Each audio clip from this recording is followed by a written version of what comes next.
Ayo, what's up? Ako nga pala si BT at nandito ngayon tayo sa BT Reaction and welcome to my channel, Tunay na Kritiko. At meron po tayong panonooring video ngayon. Ito po ay nagmula kay Ibang Klaseng Balita. Sa mga hindi pa po nakakabisita sa channel ni Ibang Klaseng Balita, bisita na po kayo mga katunay. At kung hindi pa kayo nakakapag-subscribe, subscribe na din po kayo mga katunay kay Ibang Klaseng Balita. At syempre, huwag nyo rin po sana kalimutan na mag-subscribe dito sa channel ko sa Tunay na Kritiko. Sa mga hindi pa nakakapag-subscribe, and click the notification bell para maging updated po kayo sa mga reaction videos na aking ilalabas. At huwag na natin pagtagalin at sabay-sabay na nating panoorin ang laman ng video na hatid sa atin ng Ibang Klaseng Balita at bibigyan natin ng reaksyon. Pasok! Boom!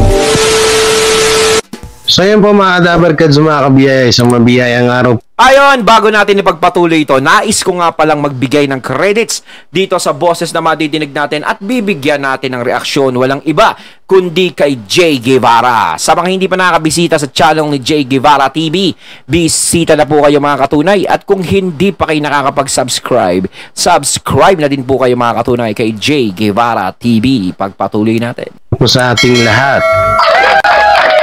So ngayon ito may papanoorin tayong video ni Alden Richard.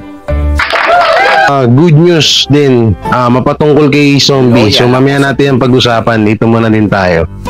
Dito kasi sa video to, nung pinanood ko siya mga Dabarkads, kwento ko muna si diyan lang kayo. Iyalis agad. Kasi dito napagtanto ko, natatandaan niyo yung interview ni Marian Rivera kay yung about sa kung mag-guess ba siya sa Tito Vic and Joey. So ang sagot niya, syempre kung nasa poder o nasa bahay ng GMA ay pwede siyang mag-guess, no? Kasi nga ito kasi dito mga Kadabarkads, ito sa video to, parang alam mo yung gustong-gusto nila mag-guess or pumunta sa Tito Vic and Joey sa EAT, kaso bukod sa ayaw ng GMA at talagang gumawa pala talaga ng paraan, parang alam mo yung parang napagtatanto ko na parang gumagawa pala talaga ng paraan itong GMA na para yung mga artista na mga malapit sa kanila like Marian Rivera, ito si Alden Richard, sino pa ba yung mga artista ng GMA na dating nasa Pitbulaga, so hindi ko matandaan yung iba, no? So parang alam niyo yun, parang pilit pala talaga nilang or gumawa talaga pala sila ng paraan para hindi makita or pumunta tong mga artista na to, katulad ni Alden Richard na gustong-gustong mag-guess sa Tito Vic and Joey, kaso ayaw ng GMA. Para kasi nga nangyayari, gipitan ng nangyayari, no?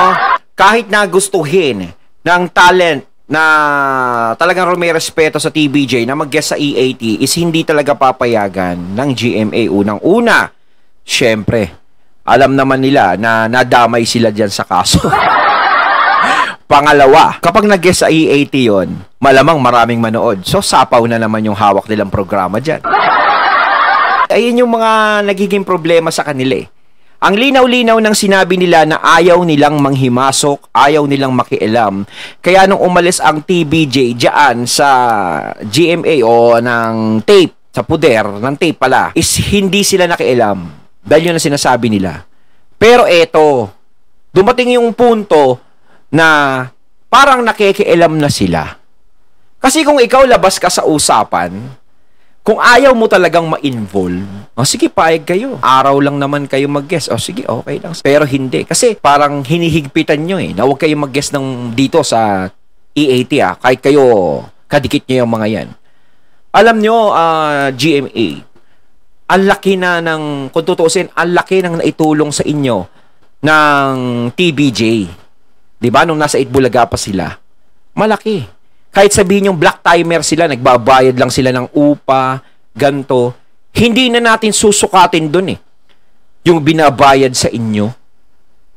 Ang sinusukat natin dyan is yung istasyon nyo lalong nakilala at lalong nanguna pagdating sa noontime show. Siyempre, nandiyan dyan sa GMA ang Itbulaga, ganto, ganyan. Nakikilala, sinusundan kayo ng tao.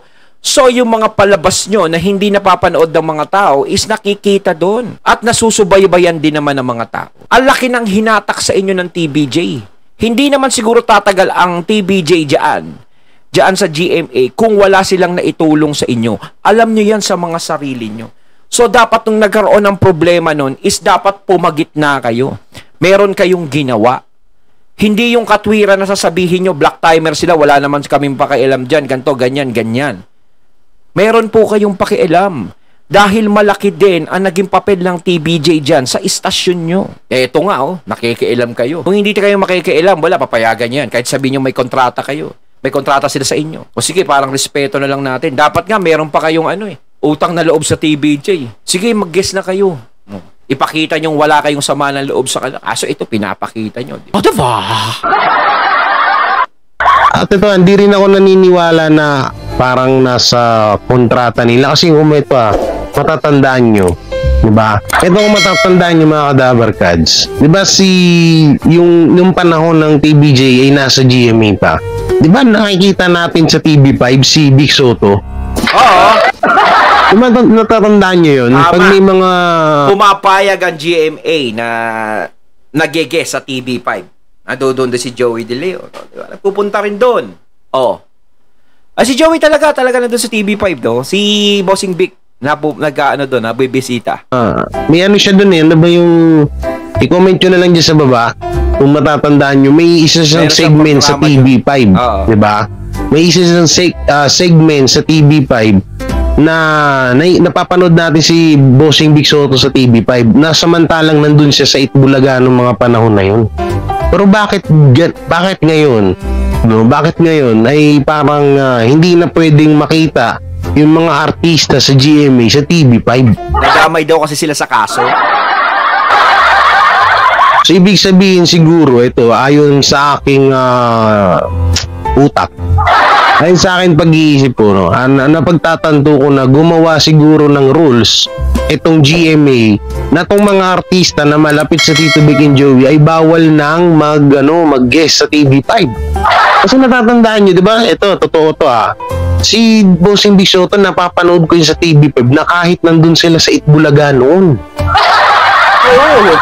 Pero bakit hindi lang sa Itbulaga programa artist... ni Bossing Vic marami pa siyang mga palabas dyan sa GMA. Pero nakaka-guest siya sa TV5. Parang personalan na ayaw talagang payagan yung mga malalapit sa TVJ. Bahala kayo. Parang kinakain lang nila yung sinasabi nila na hindi sila nakikialam. Na mag-guest sa Tito Vic and Joey. Ito, panoorin natin, Alden Richards na plastikan sa mga pinagagawa ng GMA Kapuso Network laban sa TVJ. Malungkot po ako na parang hindi na ako makakabalik. Alam niyo naman po kung saan ako galing, hindi ko po yun sa TVJ and sa Itbulaga. Pagsubok po sa amin tong lahat Hindi man po ako plastic Hypocrite naman po ako siguro kung ganun ako, di ba? With those words, hindi ko na kailangan magpaliwanag. Basic human rights mo Karapatan ko po yan yung pagiging tao ko sa harap nila. Pakinggan nyo mabuti itong video ko idol, mayroon naman tayong bagong chika sa inyo. Sige na, bilisan mo na. Welcome sa channel. Puro ka promote Ibinahagi ni Alden Richards ang pinagiliang pambansang day na tinanggihan niya ang alok ng pamuluan ng GMA Network na maging guest sa isang noontime show. Ito ay naganap noong July 1, 2023 sa kasagsagan ng labanan ng tatlong pangunahing noontime show sa bansa. Sa ulat ng Manila Bulletin, ibinalita na sinabi ni Alden na pinakinggan ng GMA Senior Vice President na si Atty. Annette Bozon Valdez ang kanyang panig tungkol dito. Kahit na nasa ibang tahanan na ang TVJ at iba pang legit na bark ads, mananatili pa rin sa puso ni Alden ang mga dating kasamahan. Pagamat hindi siya kasama sa kanila dahil sa kanyang kontrata sa Sparkle GMA Artist Center at sa Kapuso Network, sinabi niya na mananatili ang kanyang puso para sa kanila. Kaya tinanggihan daw ni Alden ang alok na mapanood sa isang noontime show na katapat ng PAT sa GMA Network. So ito pa pala, sumabit. Ito pa pala, nung mga panahon pala na yun, etong si Alden Richard gustong ipag-guest sa Itbulaga, sa Revamp. So sa madaling salita, parang gusto nilang magalit ang Tito Vic and Joey kay Alden. Kasi nga, diba, isipin nyo mabuti. Etong si Alden, alam naman ng GMA na mahal ni Alden ang Tito Vic and Joey dahil isa yan sa mga nagpasikat sa kanya.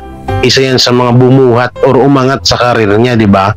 Pero pilit na inaano ng GMA na mag-guest itong si Alden Richard nung kasagsagan ng issue na yung pag-airy ulit ng Tito Vic and Joey ng July 1. No, ewan ko lang kung napanood nyo na to sa ibang mga vlogger. Pero ito yung nakikita ko kasi dito, parang pilit na pinag-aaway ng GMA si Alden Richard at Tito Vic and Joey. Pero sa totoo lang sa akin, kung magiging stable ang TV5, talagang magtutuloy-tuloy yung magandang nangyayari sa kanila. Kapag may nag-endo dyan, nako sa GMA, nakadikit ng TVJ, baka magulat kayo, lumipat na sa TV5. Tsaka si Alden, maganda naman yung sinasabi niya. No, hindi naman natin masisisi yung tao dahil nakapirma siya ng kontrata dyan trabaho yan. Ang kay Alden kasi, trabaho tsaka puso.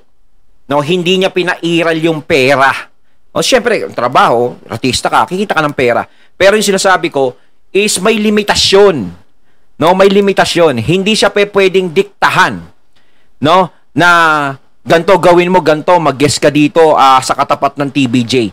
Meron pa din siyang respeto, no, sa TVJ. Dahil dahil sa TVJ is walang Alden Richards. Diyan pumutok si Alden ng tuloy-tuloy although matagal ng artista si Alden, 'di ba? Pero sa nagpaputok sa kanya, kaya lalong naging matunog ang pangalan niya is dahil simula nang napunta siya diyan sa Itbulaga at naipromote sila ng naipromote diyan. Siyempre dahil sa TVJ kaya nakapasok ka diyan. 'Di ba? Kaya napakagandang marinig kay Alden na hindi siya mag-guest sa anuman na palabas na katapat ng TVJ. Parang si Aiza Sigera. Nandoon yung respeto, hindi pera. Kasi kung pera-pera yan, kung si Alden mukhang pera, tatapat yan. Sige, ano mo ako? Total, wala na dyan yung TVJ. Sige, guest ako dyan. Kaso nga lang, hindi nila matatapatan ng pera ang respeto na binibigay ni Alden Richards sa TVJ. Anak ng teteng. Kasi nga, biruin mo talagang yung sinasabi ng GMA na nasa gitna lang sila, kalokohan yun yun yung sinasabi ko. Na hindi sila nakikialam. Kalokohan yun, yung sinasabi nila na nasa gitna sila, na wala silang kinakampihan, pero tingnan niyo yung ginagawa nila ngayon. Diba? Sila na miss si Alden. At saka ito pa, Sir J, no? Wala silang kinakampihan, wala silang pinapanigan. Yan yung sinabi nila noon. So, dapat, nung umalis ang TVJ diyan sa GMA, diyan sa tape, is kung maglalabas yung tape ng mga dating palabas ng TVJ, dapat hindi yun kinonsinte ng GMA. Kasi, alam nila na bawal yun. Alam nila yun. Siguro. Pero bakit nila pinayagan na ipalabas? Siyempre, pwede naman nila sabihin na, uy, ba't yung ipapalabas yan? Baka mamaya madamay kami dyan. Baka mamaya makasuhan tayo dyan, ganto, ganyan, kasi ganyan, wala na yung TVJ dyan sa inyo, tapos ipapalabas nyo pa yung mga dati nilang diba? Yun yung walang kinakampihan. Talagang nililinis nyo yung sarili nyo na labas kami dyan. Pero ang nangyari, kaya kayo na punta dyan sa kaso na damay, is yung pagbibigay nyo ng consent na ilabas yung hindi naman pag-aari ng tape na mismong yung TVJ ang gumagawa, na sila yung nag-host pa ng mga panahon na yung ganyan, 'di ba? Dapat nagsalita na kayo noon kung talagang wala kayong kinakampihan. Kaso nga lang dito lumabas ganyan. So nadamay kayo. So syempre sumama loob nyo. Sige, nasa amin yung mga talent ng TVJ dati, nasa amin yung mga host nito. Sige, iipitin namin 'to, gigipitin namin, ganyan. Parang gigipitin, hindi naman gigipitin sa pera. Parang Ito, hinahanap ng mga tao to si Alden. Hindi namin naanuhin to. Bawal ka pumunta sa TV5 kahit na anong mangyari dyan sa EAT. Bawal ka mag-guest kahit isang kindat, bawal. Di ba? Ganun yung nangyayari. Nasasakal na sila sa ganun. Ako. Narinig nyo naman doon sa video, di ba? So, tuloy natin. Dalawa ang kasalukuyang umiiral na noontime show sa Kapuso Network, ang Eat Bulaga, na may mga bagong hosts at segments, at ang naglipat na It's Showtime sa GTV, matapos mawala ng time slot sa TV5. Hindi tinukoy ni Alden kung alin sa dalawang ito ang pinakiusapan siyang mag-appear bilang guest. Ayon sa kanya, posibleng pumayag pa siya kung sa promo lang, ngunit kung maging guest o regular co-host, malamang na i-decline niya ito. Diba? Ibig sabihin talaga, gusto talaga nilang sirahin yung sirahin yung samahan. Samahan ni Alden Richard at ng Tito Vic and Joey. So, ibig sabihin, matagal na pa talagang may balak ng GMA na talagang sabutahiin itong Tito Vic and Joey. Maririnig kasi na din yan, na hindi ko na lang papanood sa inyo yung live interview, pero yung sinasabi dito nung video na to is totoo na parang gusto siyang gawing co-host, permanent co-host sa isang noontime show kalaban ng Tito Vic and Joey. Wala po sa tubig kanal yan. Alam mo yun, yung parang pag-guesting. Siyempre, isipin ba naman ng mga tao at alam din na ni Alden na marami rin manggagalit sa kanya sa oras na gagawin niya yun. Tama. Buti na lang talaga Alden, hindi mo ginawa, hindi ka nagpauto dyan sa GMA. Tingnan nyo kung gaano kagrabe utak ng GMA, no? Kung gaano ka-brutal yung ginawa nila sa talagang pinagkaisahan nila ang Tito Vic and Joey, nagkampihan ng TPINC at ang GMA. Kita naman obvious naman na parang hinahadlangan nila yung mga artista, lalo na to si Alden, na mag-host or mag-guest. Hindi pa lang mag-host, mag-guest man lang sa Tito Vic and Joey. Tapos gusto pa nilang i-guest. Hindi sila nag-iisip, mga kadabarkads. Ito seryoso tayo Hindi sila nag-iisip na pwedeng magkatampuhan or pumangit ang imahe ni Alden Richard sa mga dabarkad sa oras na makita ito sa mga noontime show na kalaban ng Tito Vic and Joey. Parang ginagamit si Alden. Imbis na alagaan nila yung image ni Alden is parang tinutulak pa si Alden sa putik. Diba? Siyempre pag nag-guest, halimbawa si Alden, mag-guest sa Eat Bulaga, may issue yan Diba? Sa Eat Bulaga Revamp. May issue yan. So, sira si Alden. Kaya maganda rin yung ginagawa ni Alden na huwag. Bukod doon sa respetong binibigay niya sa TVJ, is dapat alagaan din ni Alden kung ano yung career na pinaghirapan niya na natamo niya simula nang sumama siya sa TVJ. Dahil once na gumawa siya ng maling hakbang at nagpadala siya dyan, ay sigurado, goodbye Alden.